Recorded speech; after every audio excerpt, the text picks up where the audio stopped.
Bismillahirrahmanirrahim. Rabbi shrah li sadri wa yassir li amri wahlul 'uqdatam min lisani yafqahul qawli. Allahumma shalli ala Sayyidina Muhammad wa ala ali Sayyidina Muhammad. Assalamualaikum warahmatullahi wabarakatuh. Diriwayatkan dari Nabi Shallallahu Alaihi Wasallam bahwasanya seorang lelaki datang menghadap beliau lalu berkata, "Aku mencintaimu ya Rasulullah, aku mencintaimu karena Allah." Rasulullah pun berkata padanya, "Jadikan bala cobaan sebagai jubahmu dan jadikan kefakiran sebagai jubahmu. Karena engkau ingin bersifat sepertiku, maka sifatilah dirimu seperti sifatku, dan itu termasuk syarat mahabbah atau cinta." Dikisahkan bahwa Abu Bakar As-Siddiq rela memberikan seluruh harta kekayaannya kepada Rasulullah karena kesungguhan cintanya kepada beliau. Abu Bakar menuruti Rasulullah lahir dan batin dalam kesunyian maupun keramaian. Tetapi engkau pembohong. Engkau mencintai kaum saleh, tetapi engkau menyembunyikan hartamu dari mereka sambil mengharap kedekatan dan kebersamaan dengan mereka. Pikirkanlah pakai akal, sesungguhnya ini adalah cinta yang bohong belaka. Seorang pencinta tidak akan menyembunyikan apapun dari kekasihnya, bahkan ia akan memberikan segala sesuatu yang dimilikinya kepada sang kekasih. Kefakiran sudah melekat dalam diri Rasulullah dan tak pernah meninggalkannya. Rasulullah Shallallahu Alaihi Wasallam bersabda, "Kefakiran lebih cepat mengantarkanku kepada zat yang mencintaiku daripada aliran air ke muaranya." Aisyah radhiyallahu an pun berkata, "Dunia senantiasa menjadi kotoran yang menyesakkan kami selama Rasulullah masih berada di tengah-tengah kami. Selepas beliau meninggal, dunia mengalir begitu derasnya pada kami." Jika kefakiran adalah syarat mencintai Rasulullah, maka syarat mencintai Allah adalah bala cobaan. Seorang sufi menuturkan setiap bala cobaan harus disertai dengan kesetiaan, agar tidak hanya mengaku-ngaku mencintai Allah dengan kebohongan, kemunafikan, dan riya, maka cabut kembali klaim kebohonganmu itu. Jalan menuju Allah membutuhkan kejujuran, kesungguhan, dan cahaya makrifat. Dengan kesungguhan, mentari makrifat akan muncul di hati kaum siddiqin dan tak pernah hilang siang maupun malam. Wahai pemuda, berpalinglah engkau dari orang-orang munafik yang mendapat murka Allah. Pakailah akal dan jangan engkau dekat-dekat dengan kebanyakan manusia, karena mereka adalah serigala-serigala berbulu domba. Mohonlah pada Allah agar memperlihatkan dirimu sendiri dan juga mereka.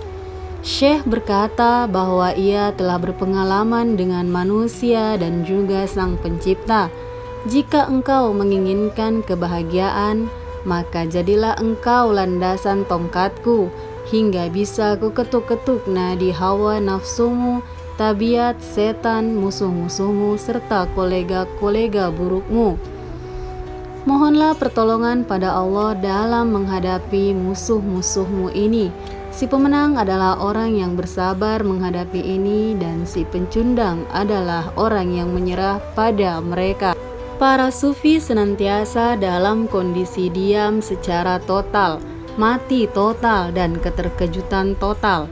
Jika hal ini telah sempurna mereka jalankan dan mereka pun masih terus menjalaninya, maka Allah akan membuat mereka bicara kembali, sebagaimana Allah membuat bicara benda-benda mati pada hari kiamat.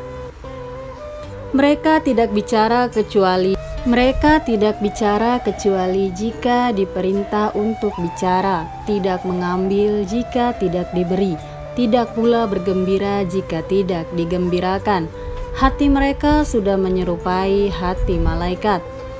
Seperti firman Allah Subhanahu wa Ta'ala yang artinya, mereka tidak mendurhakai Allah terhadap apa yang diperintahkannya, kepada mereka dan selalu mengerjakan apa yang diperintahkannya.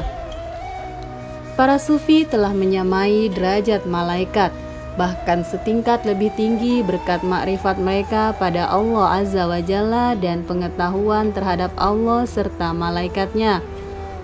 Para pembantu dan pengikut mereka banyak menyerap manfaat dari mereka sebab terdapat hikmah yang memancar deras di hati mereka.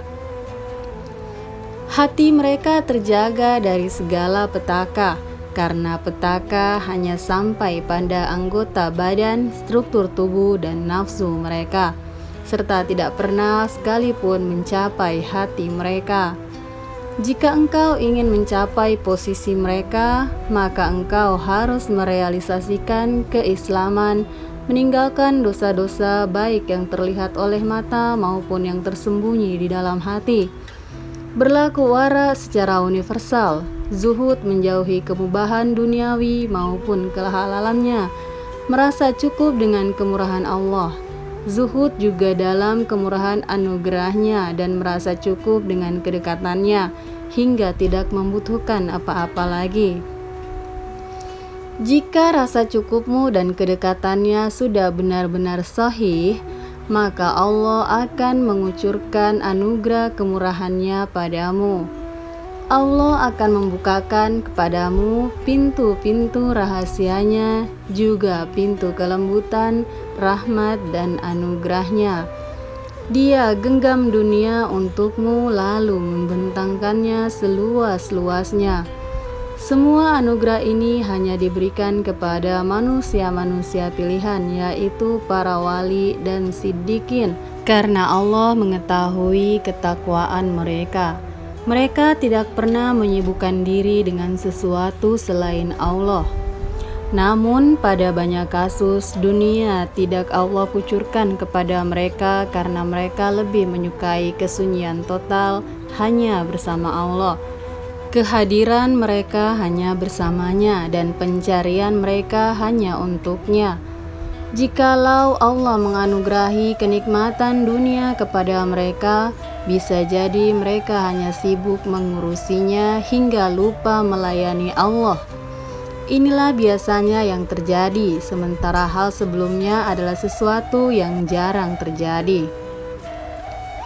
Rasulullah Shallallahu Alaihi Wasallam termasuk orang yang ditawari dunia, namun beliau tidak sibuk mengurusinya hingga lupa melayani Allah. Beliau pernah ditawari kunci-kunci kekayaan bumi, namun beliau mengembalikannya seraya berkata, Tuhan, hidupkanlah aku sebagai orang miskin dan matikan aku sebagai orang miskin, serta kumpulkan aku kelak bersama orang-orang miskin. Zuhud adalah anugerah dari kesalehan. Jika tidak, maka tidak ada seorang pun yang mampu berzuhud menjauhi bagian dari dunianya. Seorang mukmin lepas dari beban dan ambisi mengumpulkan dunia, tidak pula rakus padanya. Dia berzuhud atas segala sesuatu dengan segenap hatinya dan berpaling dari dunia dengan segenap nuraninya. Dia hanya sibuk dengan apa yang diperintahkan Allah padanya, dan dia tahu pasti sesuatu yang telah dijamin untuknya tidak akan lepas darinya. Sesuatu yang telah dijamin di sini maksudnya adalah rezekinya, hingga ia pun tidak perlu mencarinya. Dia biarkan bagian-bagian dari dunia berlari mengejarnya di belakang, merendah dan memohon-mohon padanya untuk menerimanya. Wahai pemuda, engkau membutuhkan keimanan yang mengarahkanmu di jalan Allah, juga keyakinan yang mengokohkan jejak langkahmu di sana. Pada awal penempuhan jalan ini, engkau membutuhkan bekal berupa uang dan pada akhirnya engkau membutuhkan iman. Sufyan As-Tsauri, semoga Allah mengasihinya, pada awal menuntut ilmu, di perutnya terikat sabuk berisi uang 500 dinar untuk keperluan hidup dan belajar. Dia ketuk sabuk itu dengan tangannya seraya berkata, jika tidak ada engkau, pastilah mereka sudah membuang kita. Setelah diperolehnya ilmu dan makrifat pengetahuan Allah Azza wa Jalla, maka dia sumbangkan sisa uang yang ada padanya untuk kaum fakir dalam waktu sehari. Seraya berkata, "Jikalau langit adalah besi yang tidak mencurahkan hujan, bumi berupa batu cadas yang tidak menumbuhkan tanaman, dan aku pun harus berkonsentrasi mencari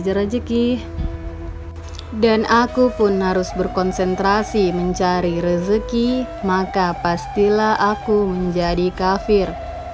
Bekerja dan berinteraksilah dengan sarana-sarana yang telah Allah sediakan di muka bumi ini hingga imanmu benar-benar kuat. Baru setelah itu berpindahlah dari sarana atau sebab pada pemberi sarana, yaitu musabib." Para nabi juga bekerja, bermodal dan berhubungan dengan sarana duniawi pada awal keadaan mereka. Baru pada akhirnya mereka pasrah diri atau tawakal. Mereka menyinergikan kerja dan tawakal sebagai awalan dan akhirat, syariat dan hakikat. Wahai pemuda, cegahlah nafsu dari syahwat, kesenangan dan kelezatan. Berilah dia makanan yang suci tanpa najis. Makanan yang suci adalah makanan yang halal dan makanan yang najis adalah makanan yang haram. Kemudian kata Syekh lagi, berilah dia sarapan hingga ia tidak menjadi sombong, tinggi hati dan kurang ajar. Ya Allah, kenalkanlah kami kepadamu hingga kami mengenalmu. Amin.